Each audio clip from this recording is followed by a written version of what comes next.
1 John chapter 4.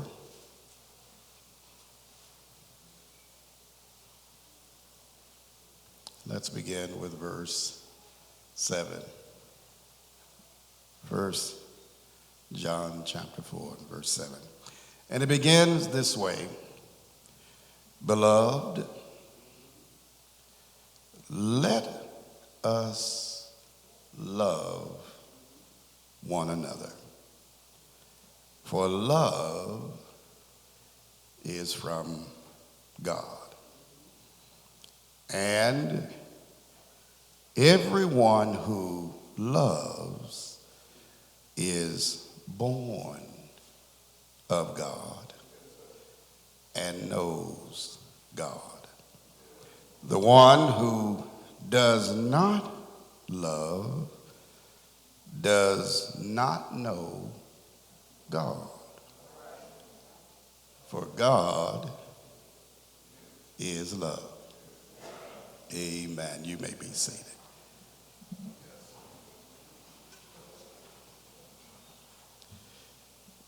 Beloved,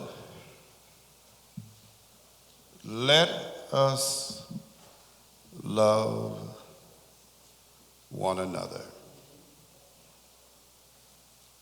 for love is from God. And everyone who loves is born of God and knows God. The one who does not love does not know God, for God is love. I don't think everybody heard this. Beloved, let us love one another, for love is from God. And everyone who loves is born of God and knows God. The one who does not love does not know God, for God is love. I'll talk just for a few minutes. We'll deal with this passage for a couple of weeks, but just kind of set it up today and share from this thought. Love rooted in the right nature. Love rooted in the right nature.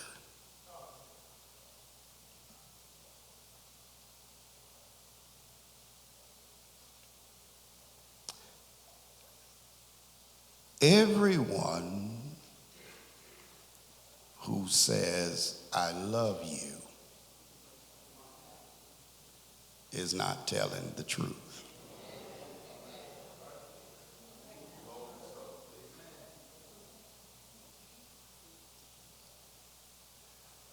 Love, or telling others that we love them, has become common. It's something that we've gotten used to saying. It sounds good. It sounds right. To tell folks, I love you, only to think of them no more. Not even to pray for them. but it's just something that we say. And we say it so much that things ought to be a whole lot better for us. Because love looks a certain kind of way. Have I witnessed?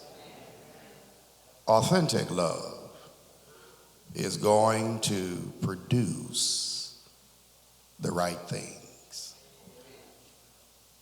Matter of fact, if a person never says, I love you, you can look at what they've produced, and that ought to say something. Have I witnessed? I love you, but love is not always rooted in the right nature. This passage that I've read for us, the writer is letting us know how important love is for the fellowship.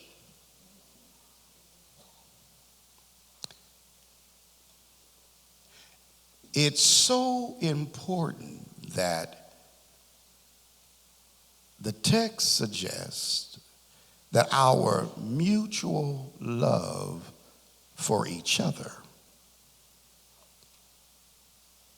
is grounded in God's eternal love.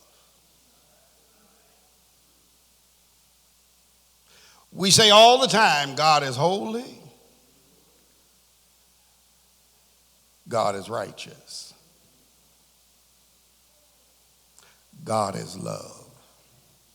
And if there's anybody that we know is holy, it's God.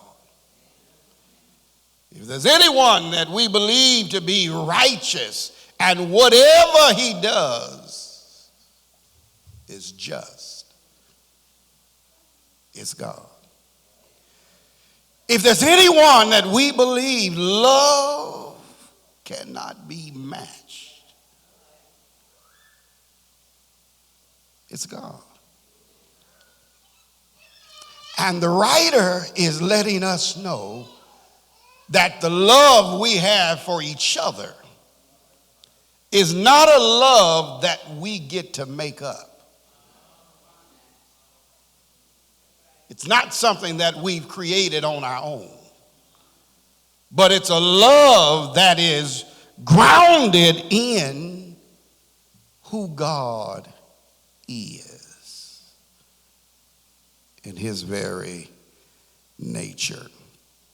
When something is grounded in something, to be grounded means to be supported by something else, essentially acting as a foundation or core.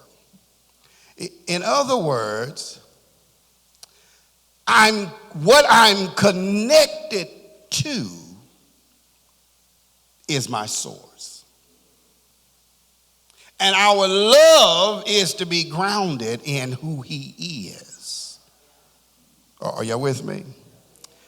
It's not our love is based on, but it's grounded in. What are you saying, preacher?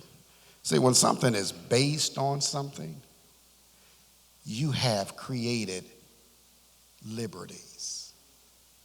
It's like when somebody write a story or produce a movie behind a true event. It's a movie based on someone else's life. But the producer takes creative liberties. That's why sometimes folks say, well, that didn't really happen in my life. The producer just decided to add some extra stuff because they believe we want to make it a little more entertaining. Our love is not based on God's love because, brothers and sisters, he gives us no creative liberties. But our love is to be grounded in where he is the foundation. He is the core.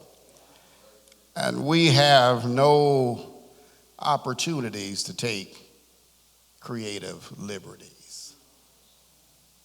In other words, I'll love you only when it's convenient.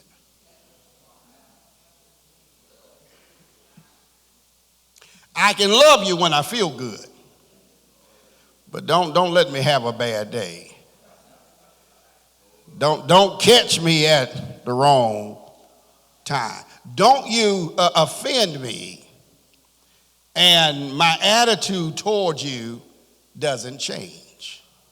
No, we're not talking about that kind of love that's fickle, that changes with the season. Our love is to be grounded in who God is. And so the writer is saying to us, make no mistakes about it. You don't get to define or create how you're going to love each other, because we don't know how to do it. We don't know how to do it. Because again, when you make me mad, I'm going to tell everybody about it, and it's going to take us 20 years to become friends again. Am I telling the truth? But when I have to follow a love that has already been established, I have to keep walking out who he is. Is this making sense to y'all? Because God is love and we're his children, we have to walk out the same kind of love that he modeled for us.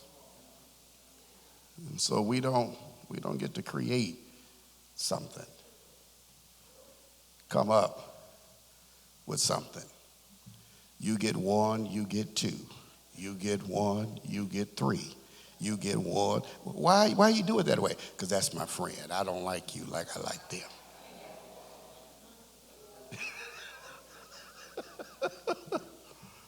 It's the same.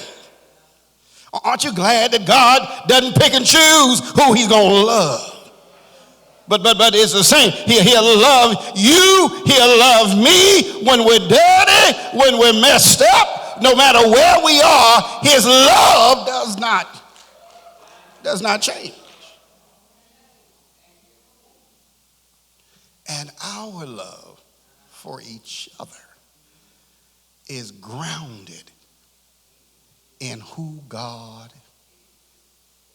is. I know that's challenging us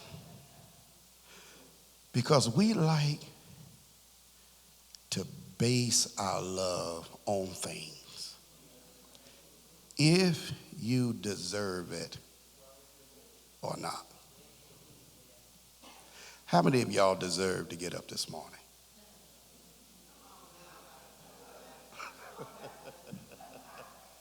Come on now, I know you think you're holy enough. Come on, I know you spent time with God last night. I know you was praying, you've been faithful. Oh, come on, somebody, who deserved to open their eyes this morning? All of us have enough sense to know that none of us deserve to get up. But I'm so glad that God loved me enough that he said, I saw where you were. I saw what you did. I heard what you said. But listen, he still, wake up.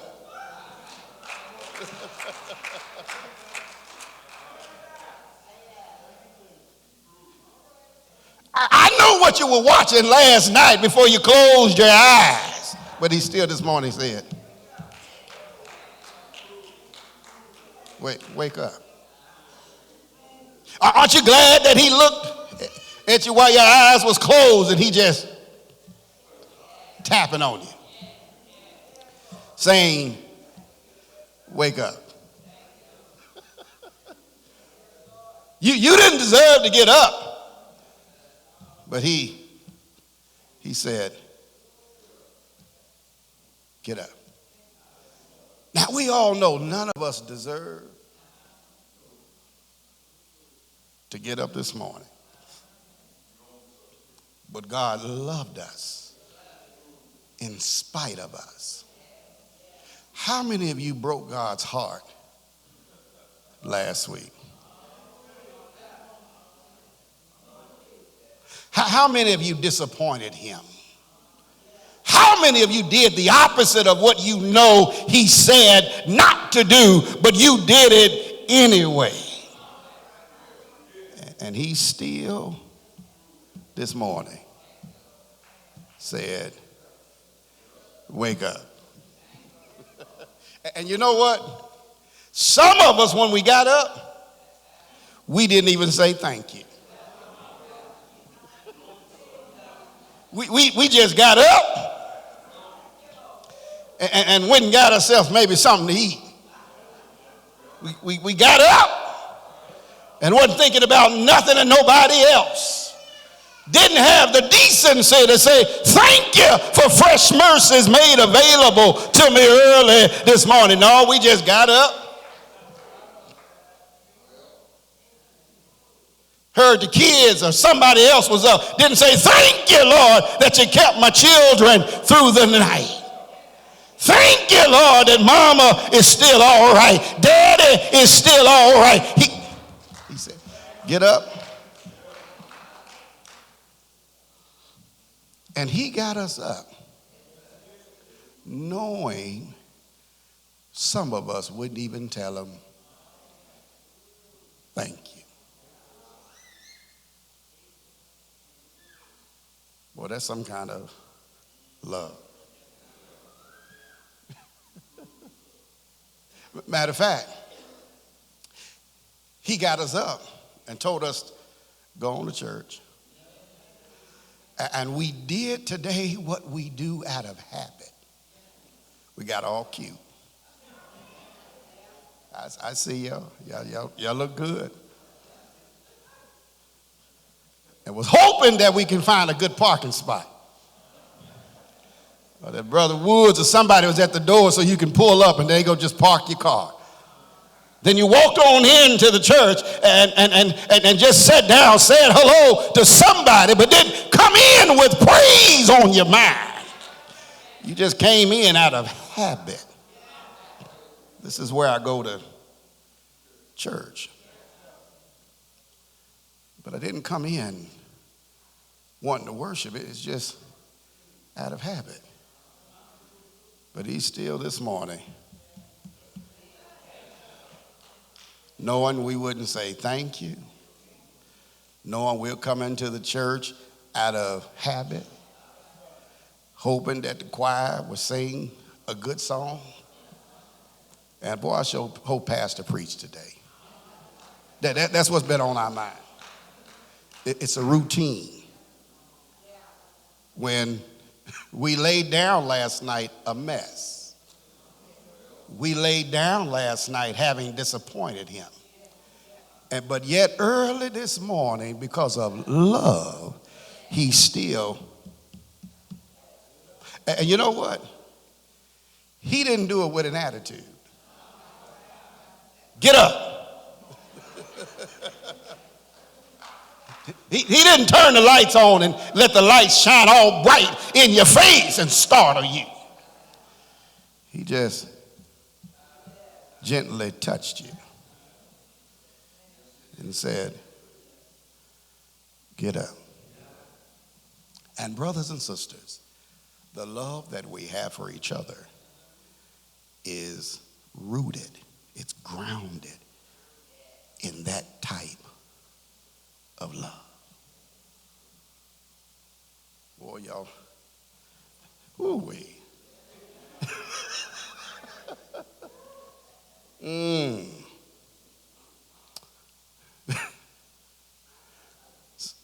Some folk you wouldn't,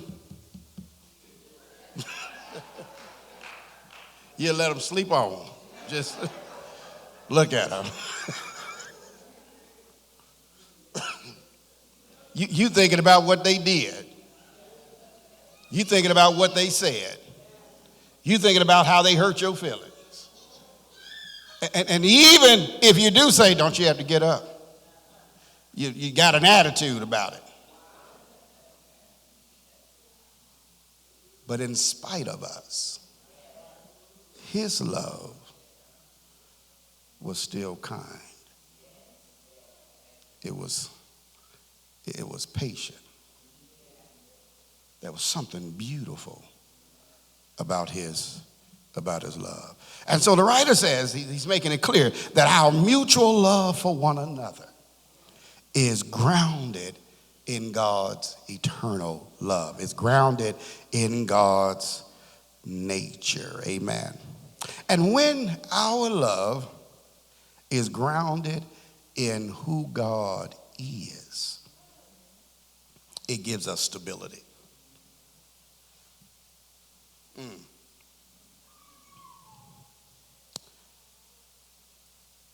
What would happen if this church had been built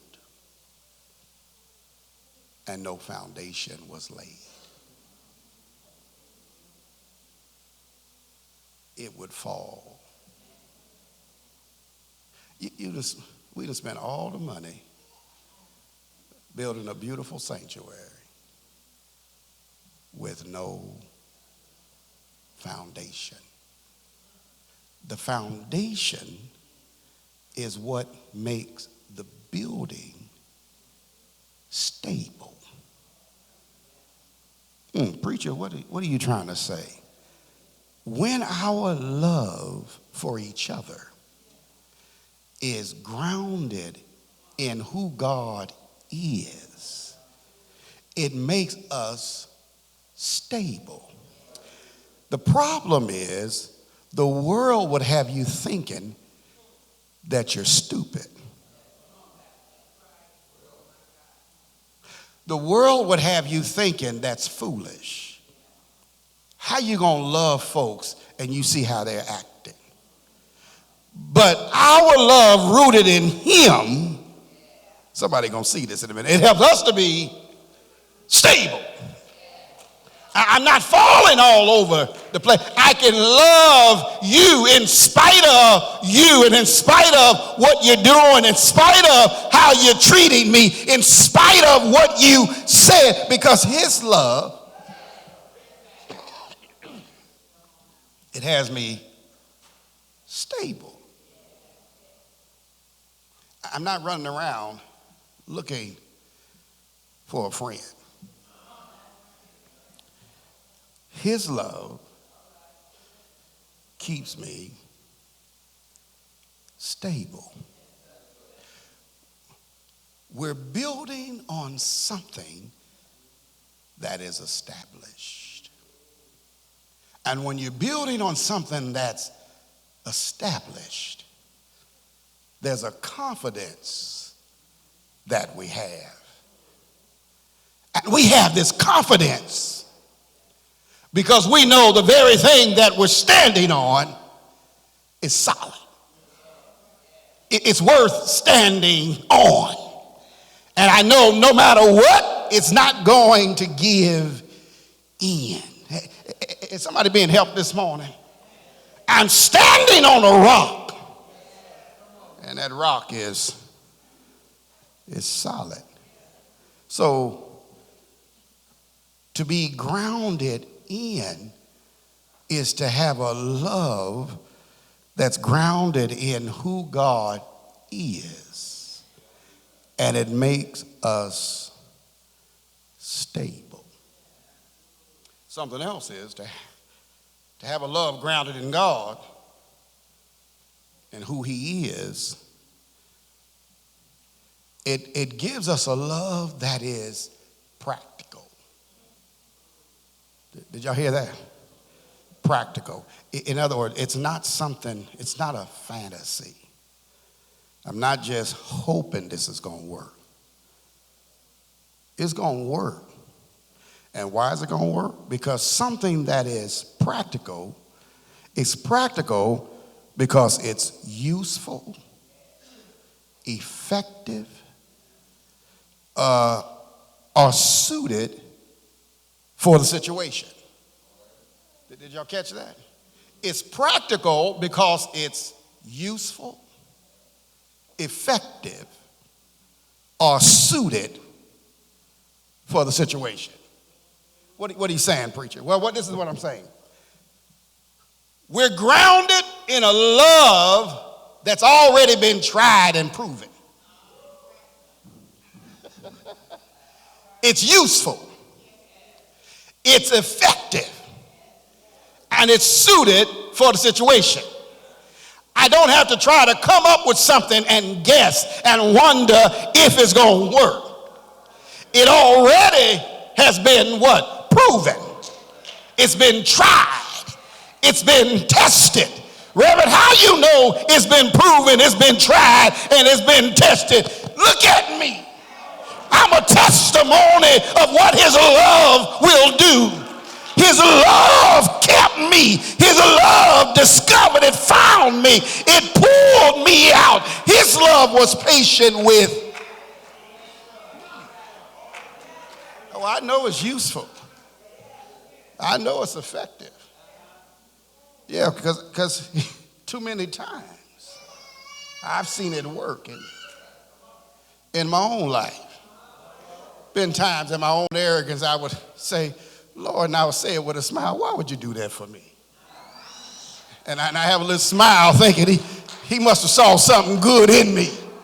You're like, man, it had nothing to do with you. Get yourself together. It's not about you. It's just who I am.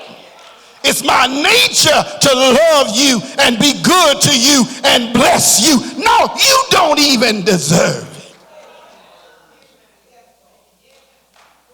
Well, he has a way of removing a smile and humbling us. So it's practical. Sometimes we're too deep. We try to be super spiritual. When we just need to practice what he said. Matter of fact, whenever we handle a situation opposite of what Scripture teaches, we mess everything up. Have you noticed that? If you do the opposite of what he said, it doesn't work. Matter of fact, even if you think it's working, it's not producing what it's supposed to produce. That's why we don't go against what his word says.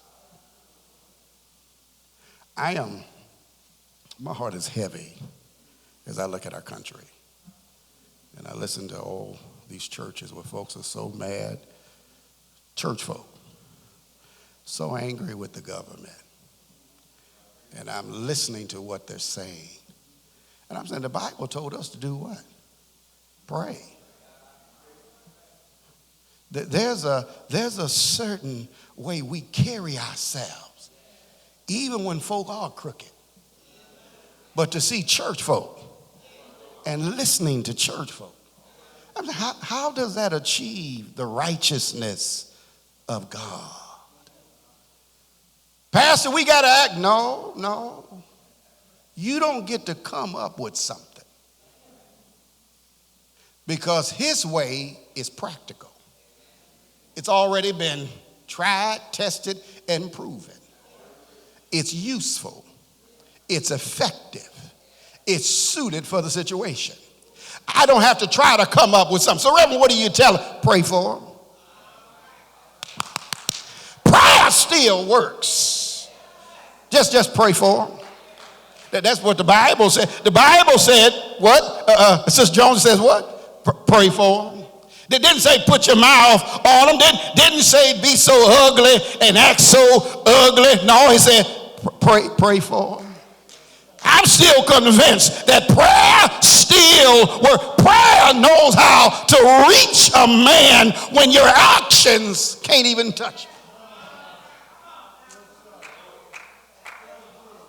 But he told us, pray.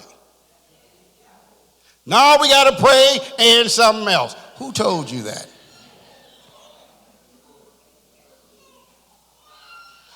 Because we're always trying to find something that works, when his way is, say that again, is practical. It's useful, it's effective, and it's suited for the situation. So when he tells us to love each other, he knows what he's talking about.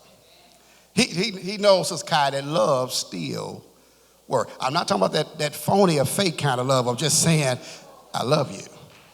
But no, I'm talking about the kind of love that's rooted in who he is. The kind of love that said, get up. When I know you didn't deserve to get up. Yeah, I saw what you did to me, but still, I love you. Get up. Stop. No, I'm going to give you another chance. I'm going to help you to get through this thing. Isn't that a good thing? He's not only going to give us another chance, but he said, I'm going to help you get through this. I'm going to help you be better. Get on up. It's practical.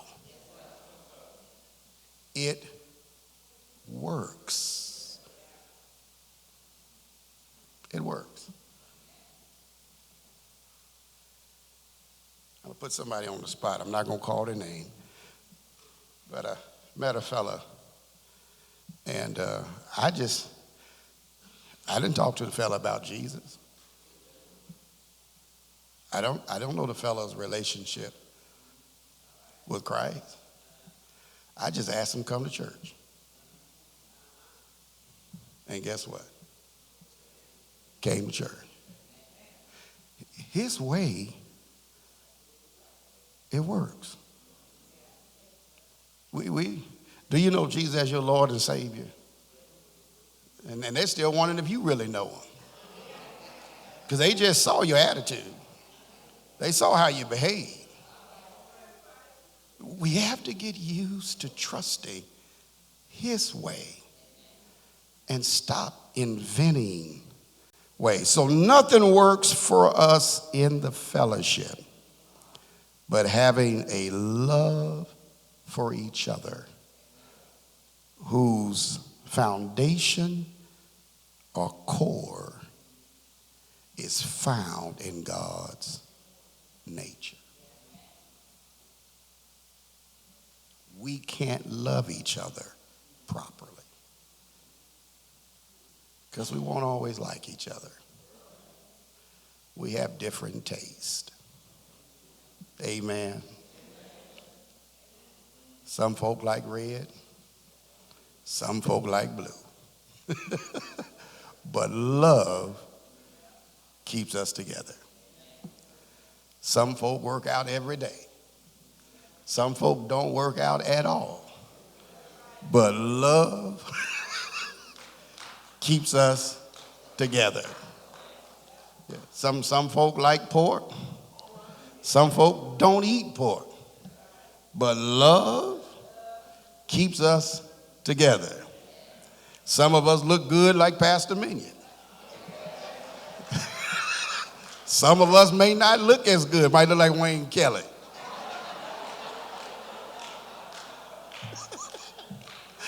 But love keeps us together. Now, I know what he's probably thinking. Some of us tall and some of us are short and fat.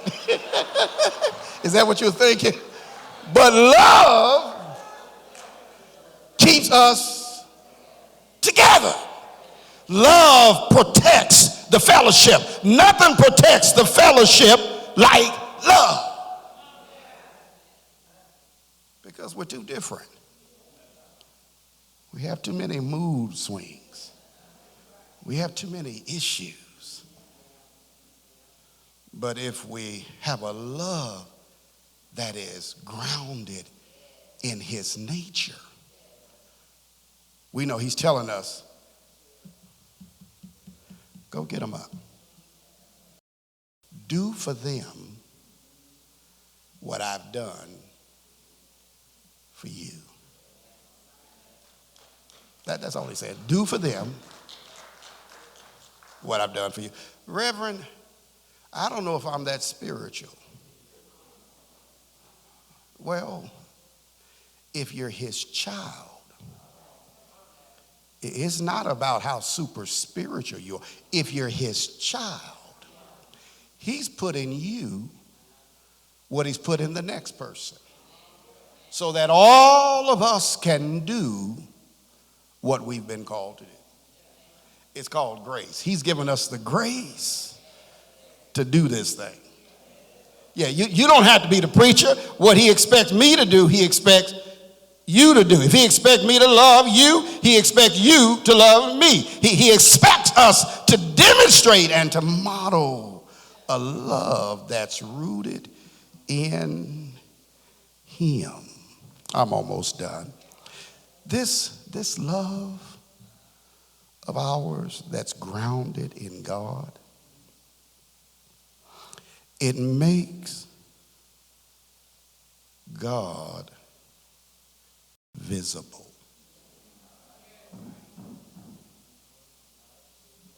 Did y'all hear that? It makes God visible. See, folk can't see God.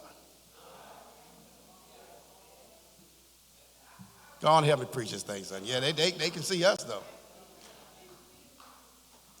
And when they watch how we love each other, guess who they're seeing? Oh, they see God. See, you think they're looking at you. No. When they watch us love each other, and we have a love for each other that's rooted in who he is, they can't help but to see God. So they don't see us, they see God. And folks like, I want to be in the presence of the Lord. I want to see the glory of the Lord. We love each other the way God loves us, and watch and see how much of his glory fills the place. It's not something all spooky we have to do to try to create an atmosphere to have so God's presence will fill this place. Let us love each other the way we're supposed to love each other. And as we love each other, people who come in see God. It's not because you all pious and acting like you're so holy. Boy, look at them. God is show on him. No, he's not. Because if you have him, that's not how we behave. But when we love each other, we make God visible. He knew what he was doing.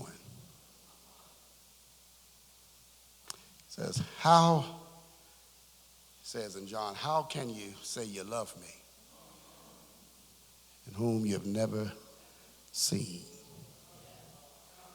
and hate your brother whom you see all the time? He said, you ever had to tell somebody you need to stop lying? That's really what that verse is almost saying. It's like it's saying to us, you need to stop lying. How are you going to say you love God and we don't properly love each other?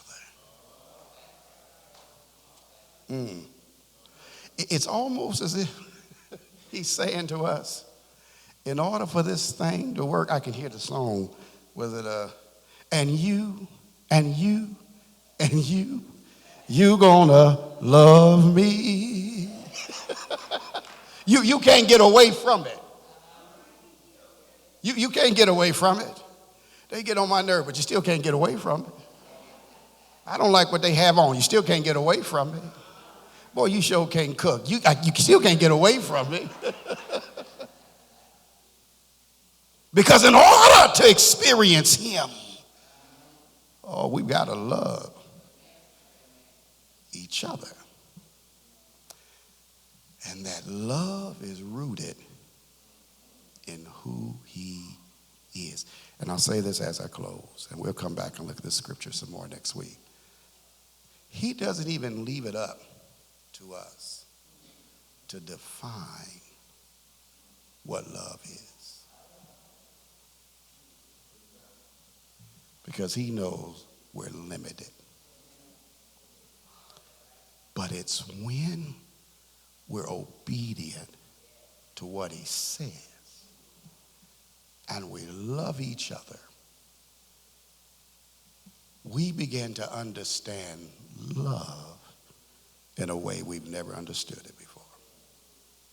As I'm getting older, I'm finding out more and more it's hard not to love and even like people. Because the more we realize that love is necessary, we can't help but to love each other. Can't help but to love each other. Because we need each other. There's some truth to that song. I need you. You need me. And it doesn't matter how much you bring, what you have, where you come from, we still need each other. And we can't do it without each other. Amen. So Mount Calvary, our love needs to be rooted in his nature. And if you know God is, far better to you than you deserve, then practice that with everybody else. Not with somebody, but with who? Everybody else. Practice that with everyone else. Doesn't mean you can't have some difficult conversations. Doesn't mean you can't correct some things. But when love is a part of the equation, and a love that's rooted in him. Just think about what he's done for you. Even when you were messing up, he didn't throw you away.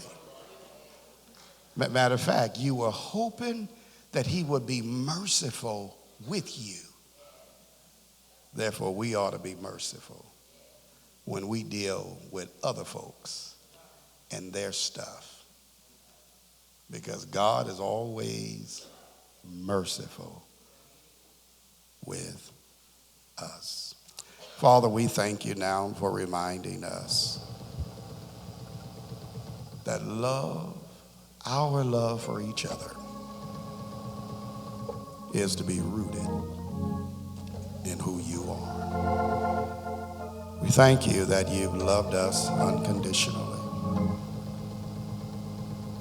Thank you that your love has been patient, kind to us.